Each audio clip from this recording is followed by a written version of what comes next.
in Reviewville, France.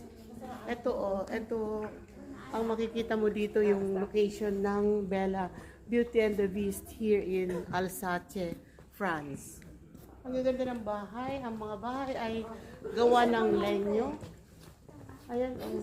Pero may semento siya. Pero yung mga nakariga na brown, ayan ay mga anong lenyo?